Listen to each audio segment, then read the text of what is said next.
I had this story in my head of what I wanted the world to perceive me as this like really all-star, heavily recruited football player. You know, it was all fabrication because in my mind, the story was so much better than reality. The reality was I was a 12-year-old or whatever age it was that I had a hip disease and it prevented me from playing some of the sports that I loved. It created a very humbling experience for me and made me learn to appreciate a lot of things just about life.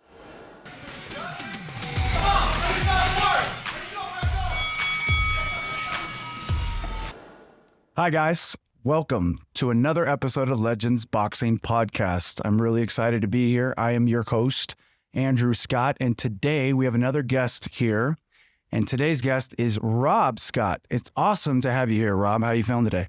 I feel good. Excited to get this podcast going.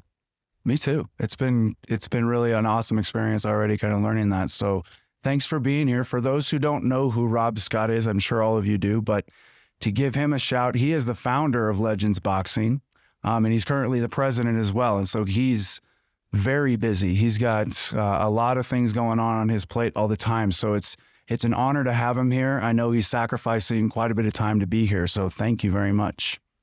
Happy to be here. So tell me, how long have you been doing this? So Legends Boxing, we officially started, the official start date was 2012, March of 2012, but I believe if you count the XSI years, it was probably a couple years before that. Yeah. So I would say XSI years 2009, 2010 is when that started. Sounds about right. I'm horrible with dates. What did you do before that? So my short story is high school dropout, knocked up my girlfriend when I was 17. We had to wait till she turned 18 to get married, per her parents. And so we were 18 years old and I was qualified to work at McDonald's is about what my qualifications were. Not that there's anything wrong with working at McDonald's, but I felt like I needed to make more money to support my new family as a 18-year-old. So I'd sold gym memberships of all things. It's kind of funny how things have come full circle.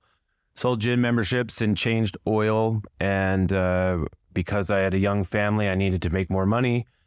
And I had a friend of mine recruit me in to sell insurance. And so I'd started selling insurance from the time I was 18 years old and struggled, couldn't pay my bills, was learning how to sell insurance. Then I worked a night job at a place called Continental Pets, and we would sort bottles off of a factory line like Gatorade and ketchup bottles. And I would stand there at the assembly line, and if there was a bottle that looked slightly off, I would flick it off the line, and that's what I did all night. And it was awesome. Then I would go home, sleep for a little bit, drive to Sacramento, which was about an hour away from where I lived, and learn how to sell insurance. And I just was super determined to learn it, even though I didn't know anything about it. And, you know, I just knew that I had obligations that I created for myself. And it turned out to be a pretty cool career. Like, I look back at it as one of the more fun time in my life because I was forced, or I put it on myself, I guess, to perform. I didn't have wealthy family to fall back on. And so it was either figure it out or starve. So I had to figure it out. That's amazing. That's actually really cool. And you actually answered one of my other questions I was going to ask you is where was all of this taking place? And so you said Sacramento. So I'm assuming in California is where most of that happened. Is that where you're from? You know where I'm from. But... Oh, that's right. Yeah. So a little bit of the Bay Area, Modesto, moved around Southern California. The fitness journey kind of started when I sold gym memberships for a place called National Fitness Corporation down in Dana Point, which is like heaven on earth. I lived on the beach in a hotel. I traded a gym membership to the general manager so that I could stay in that hotel room while I sold the gym memberships. And oddly enough, this is a true story. This company would take over struggling fitness gyms, and we would handle the promotions and marketing and sales.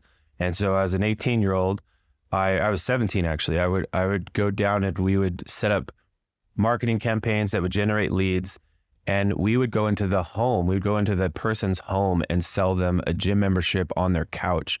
So it was kind of like door-to-door sales, but it was done. Like they would do a radio contest and say, all right, the next 50 callers will receive this such and such prize. And basically it was a lead for a salesperson to go into your home and talk you into a discounted gym membership. And I sold probably 3 or 4 memberships a day. And it was a really cool experience learning that side of the fitness industry. And now having gone through the insurance side and then ending up back in the fitness world now for the last 15, 16 years has kind of come full circle. That is kind of crazy. And yeah, for those of you guys who didn't know, I'm Rob's brother. We're brothers. So that was kind of stupid for me to ask him where it all was from, but I'm actually learning quite a bit of stuff here. There's a lot of stuff I didn't know. I didn't know that he was doing this kinds of different occupations and things. So this is very interesting. So thanks for sharing. One question that I have that I know as your brother and that I've always been very curious and something that I use to this day as an example of perseverance. Would you mind telling us a little bit about your hip and the kind of experience that you went through as a teenager and when you found out about all that and kind of the emotions that were going on then? Yeah, so I used to lie and tell people that I had a football injury, that I was like this. I had this story in my head of what I wanted the world to perceive me as this like really tough, super athletic, all-star, heavily recruited football player. And so, you know, it was all fabrication because in my mind, the story was so much better than reality. The reality was I was a 12-year-old or whatever age it was that I had a hip disease and it prevented me from playing some of the sports that I loved. And, you know, I had to go through, I was in a body cast for a long time and had some major surgeries and things, you know, as a young kid. And it created a very humbling experience for me and made me learn to appreciate a lot of things just about life and using your body and being mobile and taking care of yourself and having to rely on people taking care of you. Created some insecurities in myself that, you know, I was picked on because I had to have a cane and walk with crutches. I was bullied quite a bit. And I think that's probably what made boxing such a strong thing in my life is I didn't want people to have to deal with the stuff that I had to deal with. And so I became protective by nature. But this football story was clearly, I told that story all the way up to my 30s of how ridiculous this thing was. And it was all this projection of my insecurity of how the world should perceive me or how I wanted to be perceived. And, you know, I learned after a while of why do I keep doing that? I don't need the world to see me any other way than I am.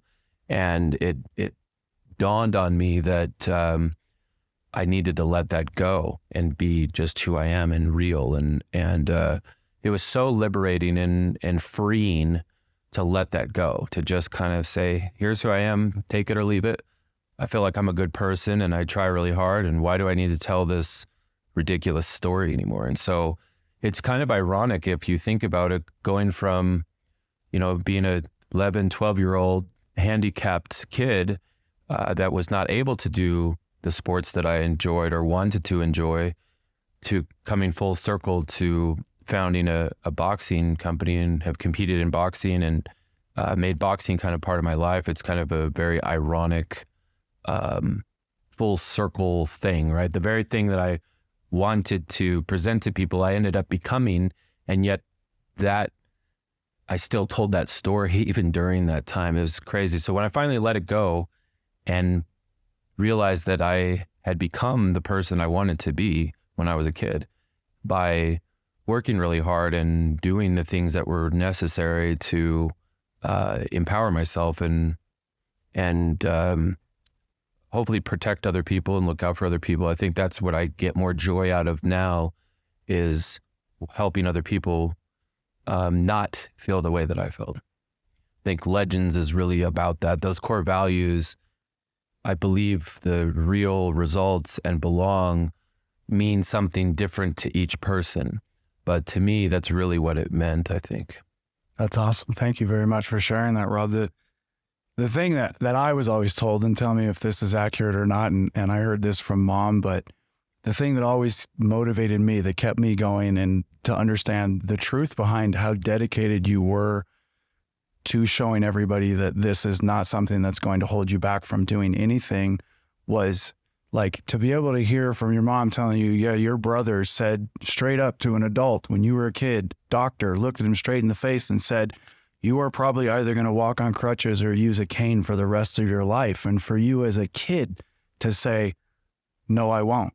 That's pretty empowering right there. That's pretty amazing to hear that. And that's something that I've always used as a story to tell people, to help them know, hey, you can do anything, you can push through as long as you just absolutely tell yourself and set your mind to doing it. Is there accuracy to that story? Did that happen? Yeah, I mean, I feel like our parents have always set a very strong example of setting your mind to things, being authentic, perseverance, no excuses. There's lots of hurdles and obstacles and things that people deal with on a regular basis. And I felt like this was just one that I had to deal with. And I had made the decision. I remember the day that I made the decision that this was not going to beat me, that I was going to be stronger than that. And that it didn't matter what was in front of me, that I was going to figure it out. And I didn't know the answers. I just, as they came at me, I pushed back harder. And I feel like it's kind of, when you think back as, 11 or 12-year-old, not knowing what the future would hold and how much that has helped me my entire life. Like, there have been more times than there haven't where people won't think it won't work, or that idea isn't going to fly, or, because it hadn't been done before, people didn't believe that it could happen. And I never listened. I was just more like, I'm going to figure it out. I will figure out a way for it to work. And, ironically, I think it's as a direct result of that example that was set for me when I was a kid. And it just stuck with me that no matter what it is, you can figure it out. Like, of course it's going to be hard. And of course there's going to be days that don't go as well as the other days. But, I've talked to my team often at the HQ portion of the business, and there's things that didn't exist that we created that we don't have a roadmap for or a plan, and we don't always do it right. Like, sometimes it's not done right. But we always know we're going to figure it out. We know we're going to find the answer because we have a mindset of it is going to happen. We're not going to get beat. I've talked to a few people about, when they're struggling with their business or they're having a hard time getting out of the red and figuring out how to be profitable or how to help their business get to the next level, whatever the case may be. Oftentimes, it's me talking them into not quitting, and, I was talking to somebody recently and they're saying, well, we're not quitting, like, we put in a lot of time, we put in a lot of effort, we did a lot of these things. This isn't us quitting. I'm like, well, what is it then? Right? Do you think that the people that went out of business or gave up or gave in or whatever, they didn't say the same thing? I'm sure they said the same thing. They said, well, we did all this, we tried really hard, blah, blah, blah. Well, the difference between trying and succeeding is really not that far, right? It's a mindset of going, I'm going to do this, right? Like, I see so many stories of inspirational people that, against all odds, against all kinds of roadblocks and hurdles and obstacles, they still figure it out. And I don't think it is any harder than just a decision that no matter what, I'm going to figure it out. And sometimes it requires long days and learning and struggling, and those days that are harder than others, that you still stay disciplined and stay on course.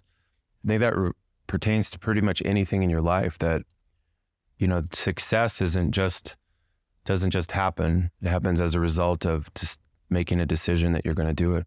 even when it's hard. Wow. Wow. I mean, you guys, you heard it here first. Legends Boxing Podcast right here. I mean, that's very, very awesome to hear and very insightful. Thank you very much for sharing that, Rob. As I listen to all that, I hear, we started business, going back to the business, you started basically running your own business essentially with this gym membership stuff back when you were a teenager.